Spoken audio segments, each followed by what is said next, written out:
Hi guys, thanks for being here. Hi, Rachel. Hi, Rachel. Yeah, here we have Cindy and we have Donna, and they're both small group leaders, and I've asked them to come here this afternoon and just answer a few questions about being leaders. So let's begin by asking, how long have you guys been small group leaders? My husband and I have been a small group leader for about 5 years with the Kyles. And so in addition to the 5 years we've had with the Felsines, which have been fabulous, we have had at least 3 to 4 years before them, and it's kind of been intermittent.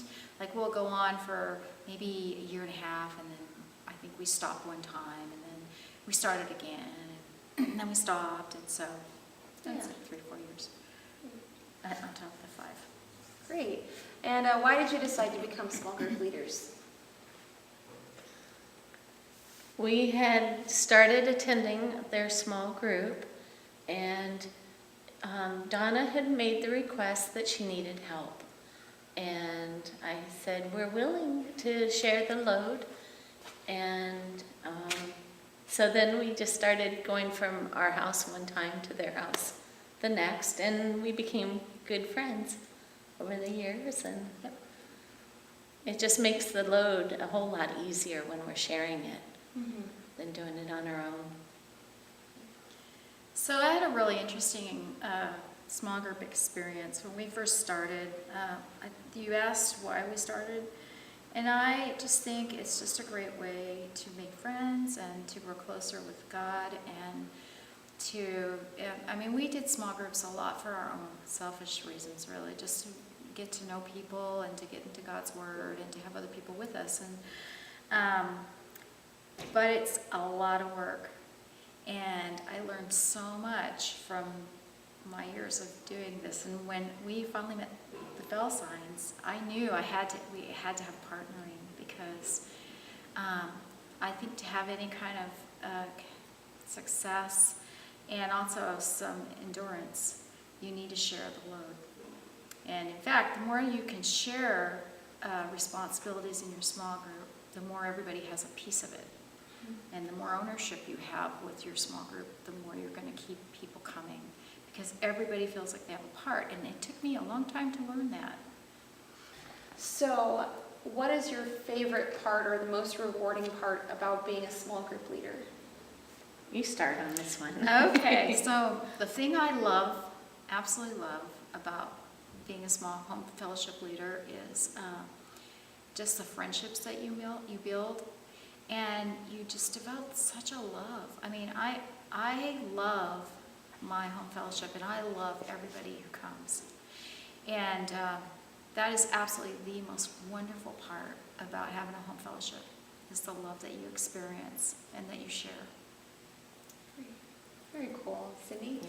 That's rewarding part. I enjoy opening my home to people, to welcome them in, and it's not that your house has to look a certain way, because we've been under construction for the last 8 years, and so we decided to just go ahead and continue opening our home even through the construction. And but it's when they come in, and you can make people feel welcome and warm, and then you build the friendships, and you can reach out to people, and it just gives you an opportunity to just get to know people on a more intimate level, and find out what their needs are and what they like, and you can laugh together and cry together, and you can't do that so much out in public, but in your own home or a home of someone else's, you can really get to know someone.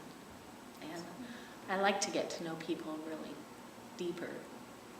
So on the flip side, what has been the most challenging part of being a small group leader? Okay, this is before the Felsines.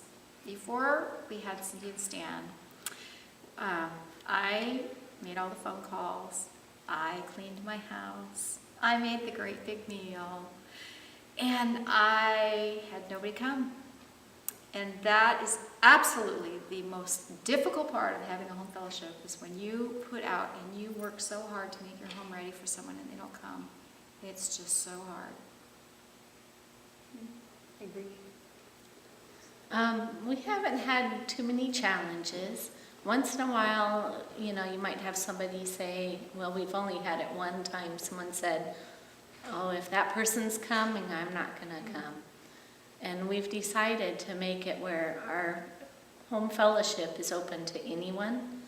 And, that's their choice if they don't want to attend, but we're not going to kick someone out because they're not right or something. So that was probably the most negative thing we've had overall, because there's 4 of us, our husbands and Donna and I. We just share the load, and it just makes it a fun experience and a good experience. And there's times when we needed to just say, okay, for this time we're going to take the night off, because there's too much going on. Maybe at Christmas time. We always have a Christmas party, but we'll take a time off. Or, we've done a couple months in the summer where we've taken time off. But, overall, it's just good. So I never have to worry because I always have at least 2 people come to my home fellowship. That always makes it At good. least 2. Yeah, you guys are taking the most challenging part and making it good. That's good. right. Yeah. But if anyone watching this has struggled with either of those challenges, be sure to find these ladies or their husbands and ask them about that experience. I'm sure they have encouragement and advice to offer. The next question that I'm going to ask is, actually that question, do you have any advice to offer other small group leaders? What would you say to them? All right. Since I had experience before, and it's been challenging, and this one with the fellowship has been so great. I just want to encourage you to share the load. So find another couple or another single person or somebody who has a real similar passion that you have, and team up with them. And then once you do that, then I would encourage you to share it. So when you start having people coming to your home fellowship, if you can have somebody say, make all the phone calls for you, or you could have somebody do your prayer list, or if you could get a buy-in, give them something to do in your home fellowship so that they have a reason to come back the next time. And it makes people to have ownership of it. So that would be my advice to you. And I would suggest that I was so listening to her answer, I kind of forgot what I was going to say. I would suggest that you make it personal for yourself. You make it fit your own personality, and you do what you want. The 4 of us get together and we discuss how we want to, format the meetings, what we want to do, and doesn't mean all 4 of us are always on the same page. But the 4 of us work together well enough that we can come to an agreement. And then we do what we want. Sometimes we do parties, sometimes we do picnics, we do studies. We come together and decide what studies we want to do. And we make it fit us. We always do praise and worship and then prayer time. And when you make it fit your own personalities, it makes it a lot easier. You're not trying to fit it according to somebody else and what they say it's supposed to be. You decide what's good for your group. And then I was also going to recommend too that you always be in unity. And if there is not unity, then you find another plan, because it's so important that everybody is in one accord, because we want to all be comfortable. We all want to do something that we feel a part of, and we don't want to be, fighting with something we don't feel comfortable leading. That's great advice. Okay, last question. What is the most fun thing that you've done in your small group? Think back, all the things you've done. What was the most fun thing that you've done? Or your favorite thing that you've done? Maybe it wasn't fun. Maybe it was emotional. But what was your favorite thing? What was that?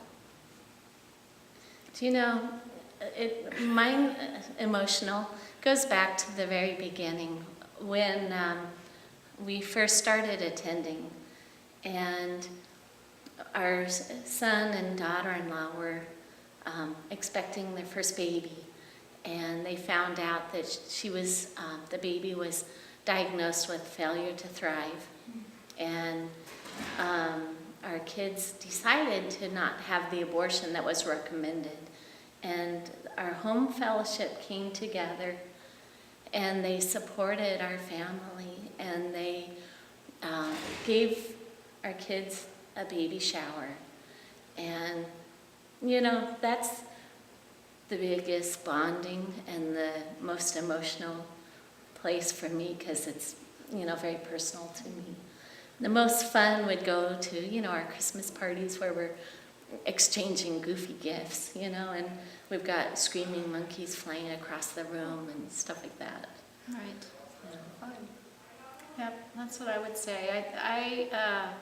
That first fellowship that Cindy and I were part of, we weren't in charge because I had been burnt out at that point, and we were at another person's home, and it was the community where every person was encouraged to get involved in a small group, and so we were in a community fellowship and Joanne's house, and I just remember that being really special.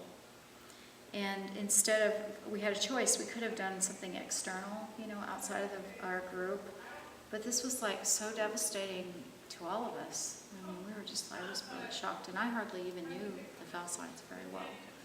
But I just couldn't imagine something so terrible happening. And so it was just a really neat experience, and it was a community outreach, because actually all of the kids came, and so it really spoke to Wes's his wife at the time, her family, and other people outside of our home fellowship. Anyway, I really love Bunko. I have a great time with that. I know we had a Bunko game the last time we had a Bunko game at my house. It was pretty fun. It's great. And if the guys were here, they would probably say the picnic with Oh, the absolutely. Bigfoot golf, but you know, Yeah, Bigfoot golf. that's more outdoorsy. Their answer, yeah. Very great. Well, thanks guys for coming in, and I hope that's a help to everyone who's watching, and to remember that the experiences that you go through, there are other people who are going through them similarly, and to reach out to those people if you're in need. Okay, thanks. Thank you.